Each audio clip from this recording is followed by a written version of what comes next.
Alright folks, we're here, J3 Cub, Cessna 182 UMX, both UMXs, and what I'm going to be doing in this video series, there'll be one video for this and one video for this.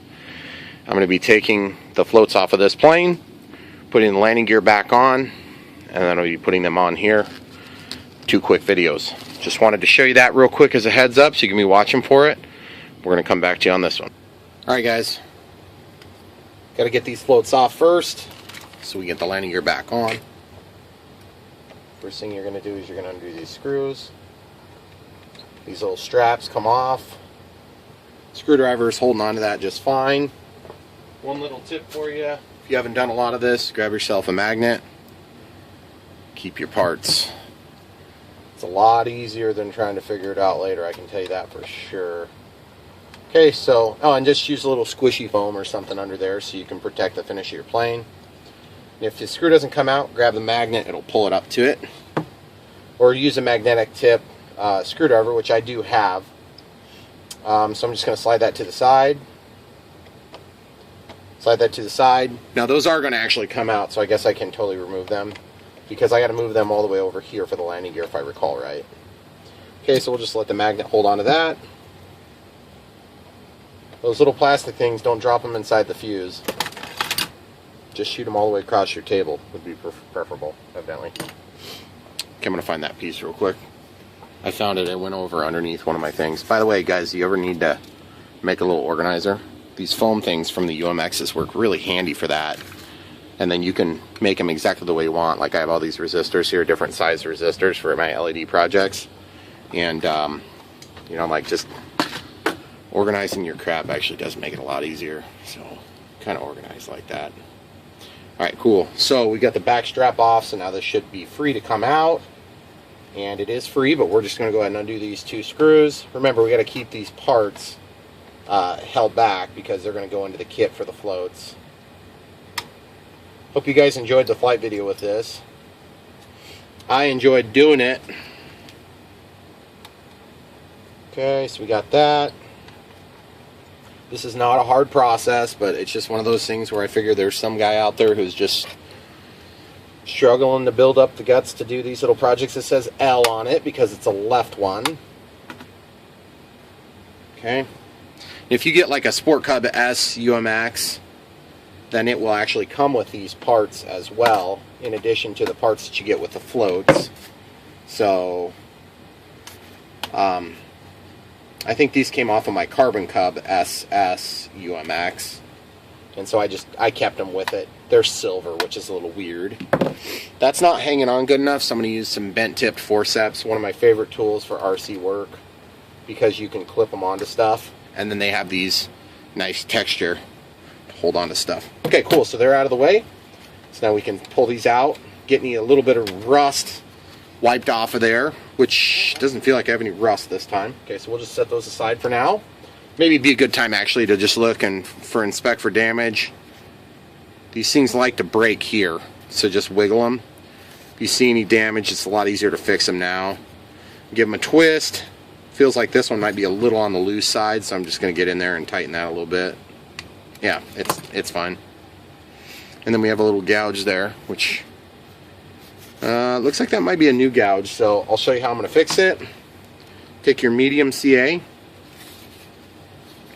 grab the medium CA, fill in the hole with the medium CA, and just let it set for a second.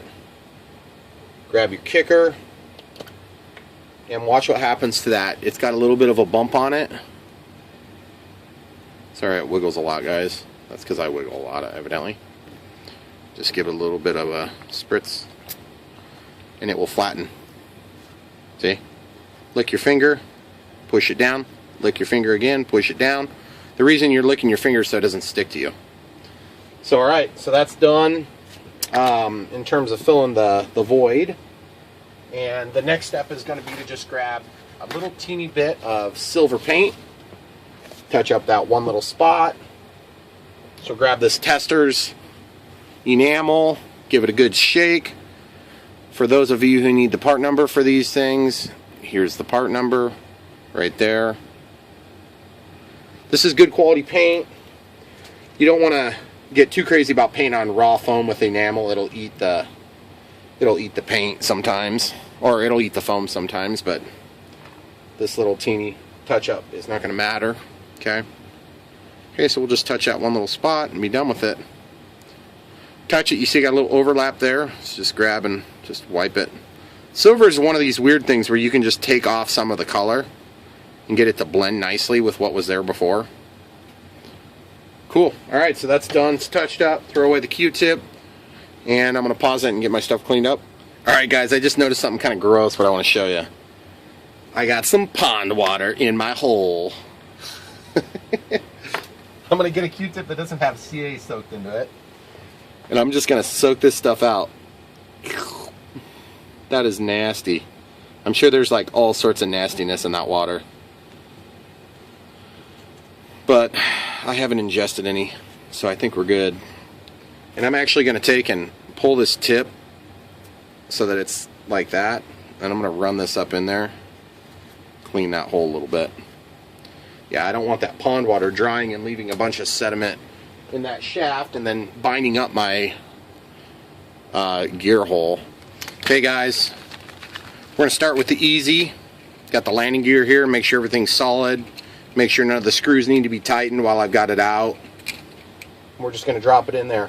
Should be a little bit sticky to get it in there, because this thing, it came out kind of hard if I recall.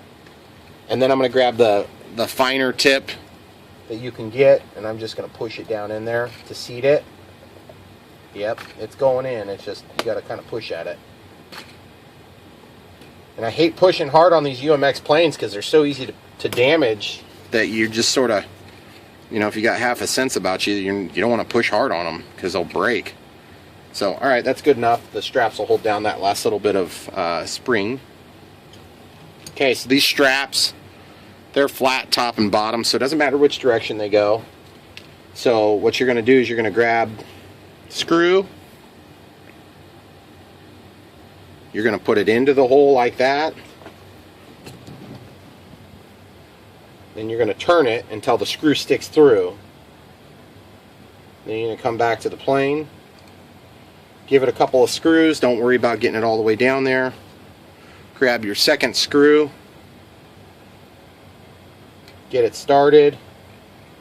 And that's going to allow you the ability to hold this in with your other hand. And you just kind of want to hold it down into that groove. Okay? And I went a little bit too far and cracked that plastic. It's going to be just fine. I'm not worried about it. But I cracked my little plastic on there. So don't get too aggressive with your He-Man strength. Evidently. Got that problem. I'm not used to screwing together two little minute pieces of plastic. Usually when I'm putting screws in, it's on machines. So, okay, cool. Magnetic tip really comes in handy on this application. If you've got it, use it. If you don't have it, it's not that big a deal. Just don't drop it into the black hole of the plane fuse. Okay, so I was a little more careful there. You guys see, real simple, goes in real easy. It's very obvious which direction it goes. This video is probably one of those where it's just, you know, trying to help out the people that are new at this. And then we got these two screws that are going to go back into the bag eventually here in a minute for the floats. So now the nose gear, the nasty, nasty, nasty nose gear. So this is not going to be such a fun one. So what I'm going to do is I'm going to pop that out of the bag. We got our little blue piece of tape. I don't really care about that. I'm probably just going to leave it off. I'm really hoping this goes smooth. You can see how there's basically this side over here has these little reliefs in it. And then this side doesn't. It's got that relief in it.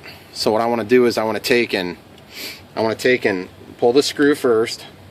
Well, actually, while we're at it, I'm going to put these other parts away for the floats. Okay, guys, we're back again. So I'm going to grab this Phillips screw out of here. Just going to back that off. Keep a hold of it on the tip of the screwdriver. And then we're going to push this in, but we're not going to push it all the way. We're just going to let it fall. And then we're going to twist it and hope we're... Wow. Maybe we got lucky and it fit in. So what you got to do is you got to get your your camera and shine it in there. And there's a little teeny little piece up in there. And sorry guys, I can't see good enough on the camera, so I gotta kind of hold it funny.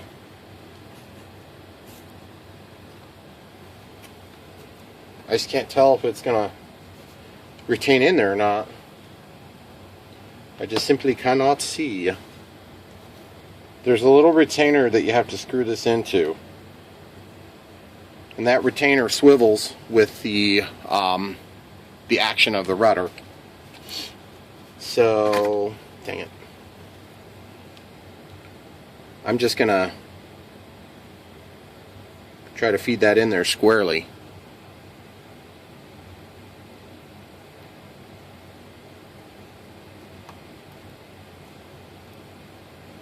My guess is this isn't going to work, and this is just going to be a huge embarrassing failure. You guys have seen my F-16 videos, you know what those look like. Okay, that's not in square, okay? So that tells me I'm not aligned properly. So that means that the screw is going to want to fall off really, really, really bad. So I'm going to take my 3 heavy magnets, I'm going to stick it to the shaft of the screwdriver. So that's hopefully going to take the screw out when I pull this out. Of course, it didn't come out. So what I'm doing now is I'm looking in there. I can see the screw. It's turned sideways in the edge of that hole there, which you are not going to get a shot of it. I'm sorry, guys. I'd love it if you could, but I just don't think it's going to be seen. So I'm going to wiggle a little bit,